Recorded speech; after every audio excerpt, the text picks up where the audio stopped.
Siemanko, witajcie na kanale Zwyczajny Facet. Słuchajcie, tak jak zapowiedziałem w unboxingu i jeszcze w filmie, kiedy to ustawialiśmy menu, dzisiaj zobaczymy sobie film na temat tego, jak nagrywają te dwie kamerki. Zobaczymy sobie porównanie nagrania w dzień, ich stabilizację. Zobaczymy sobie nagranie w nocy, może jakieś tryby nocne z kamery GoPro Hero 11 Black. Jest trochę wiecznie, więc może być dzisiaj troszkę zły dźwięk. Postaram się tak ustawiać, żeby to było z wiatrem, nie pod wiatr. Co najważniejsze, zobaczcie, ta kamerka, żeby dobrze ją mi się obsługiwało, ma nieszczelną, niewodoszczelną obudowę. To znaczy tył jest odkryty, więc dźwięk może być pewnie inny jak z tej kamery. Więc to może być jedyna rzecz, którą w postprodukcji może będę musiał zmienić. A i co najważniejsze, ustawienia obu kamer są identyczne praktycznie, bo tu jest na 11 1080p, 60 klatek Super Wide, Super View i na czwórce jest 1080p, 50 klatek Super Wide, więc ustawienie jest praktycznie to samo. Nic w Protunie nie grzebałem, niczego nie zmieniałem, a więc, żeby nie przedłużać dalej, przechodzimy do filmu, zaczynamy, zapraszam. No dobra, to zaczynamy nasze porównanie kamer. Macie tutaj rozdzielczość 1080p, na 11 macie 60 klatek, na czwórce macie 50, no nie da się ustawić 60 ani 50 na 11, no chyba że ja gdzieś w opcjach sobie nie pogrzebałem. Widzicie, jak wygląda teraz to nagranie. Tak jak wspomniałem przed chwilką, wszystkie opcje w Protun są wyłączone na czwórce, a na 11 niczego nie zaznaczałem, wszystko jest zresetowane. Tutaj możemy zobaczyć, jak wygląda nagranie, jeżeli chodzi o nagrywanie pod światło. Zobaczymy, jak słoneczko wyjdzie, czy mocno oberwie nasze nagranie.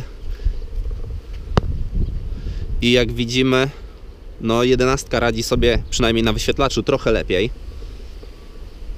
Aha, to co ważne, też nie zrobiłem ustawienia 10 bitów nagrywania w 11, więc kolory również powinny być oddane jak najbardziej adekwatne. Tak to wygląda. Spójrzmy sobie może teraz z bliska, jak wyglądają kolory, jak wygląda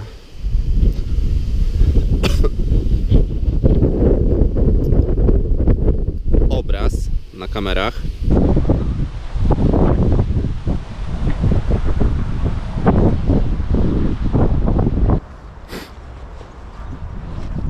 Teraz możemy zrobić mały test stabilizacji. Będę biegł sobie powoli.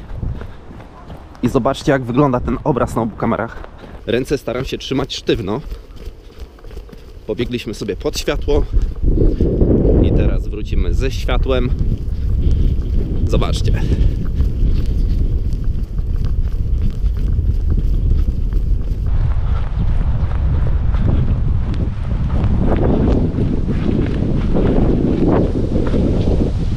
Chyba już pojęcie na temat stabilizacji macie.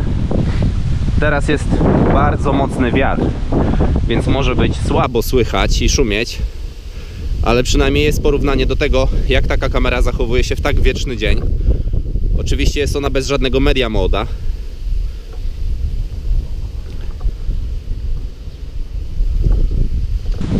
Sobie zobaczymy, jak to pod światło ładnie wygląda.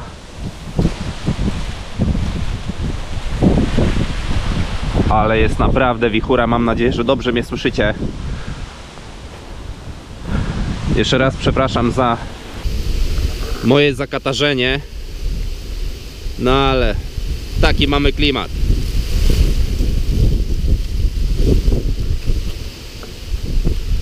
Teraz może jakieś nagranie z bliska, żebyście zobaczyli, jak oddaje jakość szczegółów.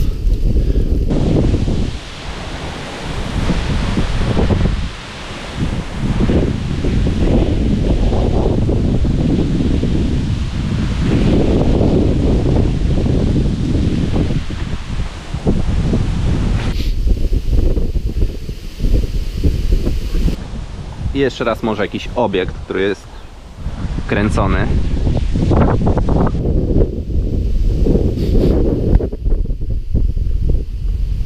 No i myślę, że ok.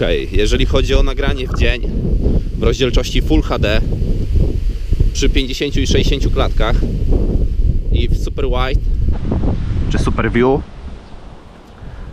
To tyle. Teraz możemy sobie śmiało przeskoczyć do nagrania nocnego i zobaczycie, jak to nagranie prezentuje się w nocy, ponieważ no chyba przy dobrych warunkach oświetleniowych to obie kamery powinny radzić sobie całkiem dobrze. Zobaczymy, jak to wypada w nocy. Ok, to lecimy do następnego nagrania. Siemanko, a tak wyglądają nagrania GoPro 4 Silver i GoPro 11 Black w nocy. Jak widzicie, jest już zupełnie ciemno. Z racji tego, że standardowe ustawienia GoPro 11 to są 4K, to zrobiłem tak, aby były jak najbardziej zbliżone do 4 Silver i dlatego nagrywamy bez ProTuna w rozdzielczości 1080p. 4 ma 50 fps, 11 ma 60 i obie kamery są w... 11 jest w Super Wide, a 4 też jest w Super View ustawiona. Powiem wam tak, na podglądzie obraz na 4 wygląda dużo jaśniej, ale proszę spójrzcie, jakie już widzę, że są różnice, jeżeli chodzi o światło w tej kamerze. Przejdziemy sobie szybko tutaj przez ulicę i zobaczymy w troszkę lepszych warunkach oświetleniowych. Teraz idę normalnym tempem, więc możecie zobaczyć, jaka jest odporność na stabilizację w nocy.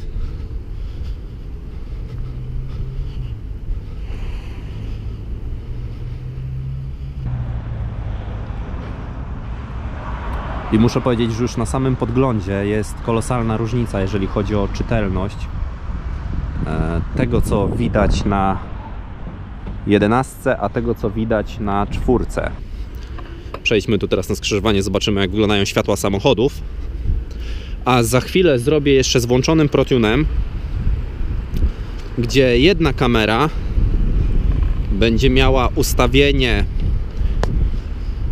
obie kamery ustawimy na ISO 1600 albo 3200, to wtedy będzie już maksymalnie jasno. No teraz powinno być już zupełnie ciemno i powiem wam, o dziwo, jak na 11 był ciemniejszy obraz, to teraz wygląda, jakby 11 była jaśniejsza. Nie wiem, o co za bardzo chodzi.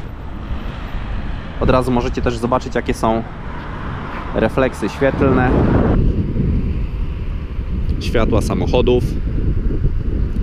Wydaje mi się, że na 11 jeszcze widzę tutaj coś na ziemi, a 4 jest kompletnie ciemna. Zobaczcie, moja ręka.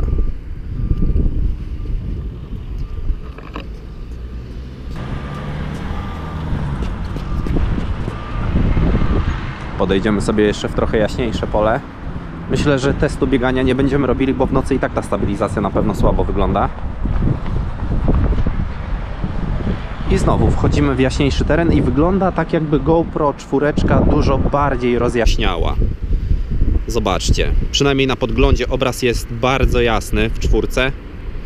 W 11 wygląda na ciemniejszy, ale może to jest... Zobaczymy, jak będzie w rzeczywistości wyglądało.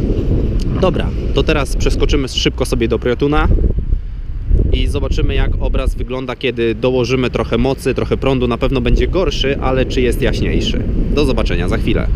Ok, a teraz na obu kamerach mamy włączony ProTun i ustawiony limit ISO na 3200. No teraz obraz jest na 11 dużo jaśniejszy, ale jeszcze jedną zmianę wprowadziłem. Na obu kamerach zmniejszyłem klatkarz. Na jednej jest ustawione 25 klatek na 4, a na 11 jest 30. Tutaj nie można wybrać 25, chyba że jeszcze nie doszedłem do tego. Swoją drogą teraz słyszycie, jaki jest dźwięk z obu kamer, kiedy samochody tu jeżdżą. Na podglądzie wygląda to bardzo jasno. Tutaj zobaczcie, jest zupełna ciemnica, a ja wciąż na 11 jestem w stanie coś zobaczyć. Podejdziemy sobie teraz do tego znaku, zobaczymy. A w zasadzie to może nie podejdziemy, a podbiegniemy i zobaczymy, jak ze stabilizacją. Staram się rękę trzymać sztywno, więc mam nadzieję, że to będzie dobrze widać. Ok, jesteśmy tutaj pod znakiem lidlowskim, no i powiem wam, no jest różnica w czytelności. Jeżeli chodzi o 11, jest dużo czytelniejszy wyświetlacz. Nie wiem, czy to kwestia tego, jak się nagrywa, czy tylko kwestia czytelności. Ale zobaczymy sobie teraz jakieś ujęcie z bliska.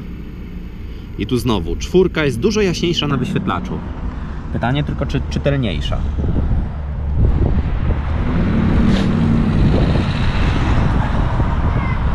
Refleksy świetlne są ogromne, a sprawdziłem i przed wyjściem czyściłem, słuchajcie, czyściłem obiektyw w kamerze. Więc nie powinno tu być niczego, co wywołuje takie refleksy. Myślę, że to jest kwestia tego, że wyszedłem z ciepłego na zimne, a 4, jak wiecie, jest w etui. W zasadzie w case'ie, obudowie. I stąd jest ten efekt. Spójrzmy sobie tu światła samochodów. Patrzmy, jak jadą. I znowu, kiedy przechodzimy w ciemniejsze miejsce, to wydawać by się mogło, że jaśniejszy jest obraz na 4, ale może to po prostu rozjaśnienie ekranu, ale wyraźniejszy jest na 11. No nic, to może przejdziemy sobie już teraz do małego podsumowania całego filmu, a więc do zobaczenia za chwilę. Ok, a teraz zobaczymy sobie, jak wyglądają światła samochodów w trybie, który jest tutaj z automatu ustawiony w GoPro, więc odpalimy, pozwolimy chwilę na nagrywanie i zobaczymy, jak to wyjdzie potem.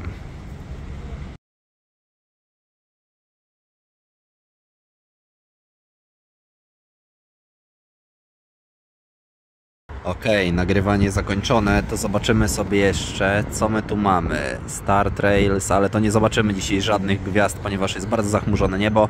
Timelapsa, nightlapsa możemy puścić sobie na chwilkę i sprawdzić, jak nam wyjdzie. Za chwilę zobaczycie efekt tego nagrania. Chcę wam tylko przypomnieć, że wszystkie filmy, które dzisiaj widzicie, są bez jakiegokolwiek color gradingu, czyli nie ma nic ruszone kolorystycznie, nic nie wyostrzałem. Wszystko jest takie, jak powinno wyjść z kamery.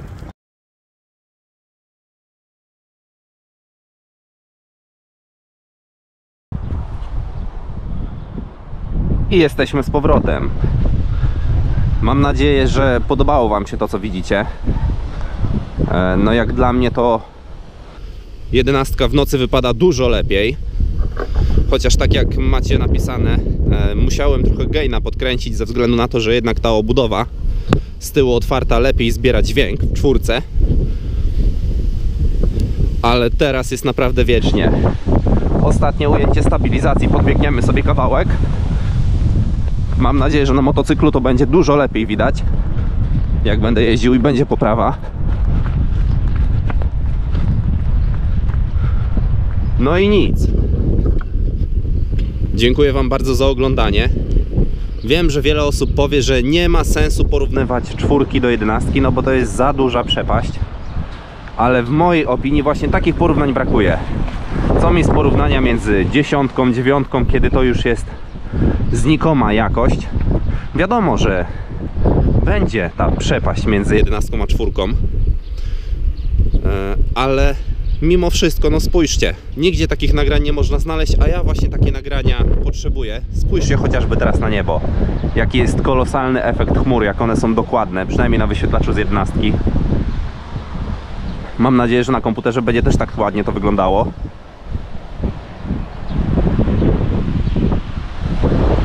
No nic, jeżeli taki film wam się podobał, to pamiętajcie o subskrybowaniu kanału, dajcie łapkę w górę pod filmem. Trzymajcie się ciepło i do następnych filmów. Na razie, cześć!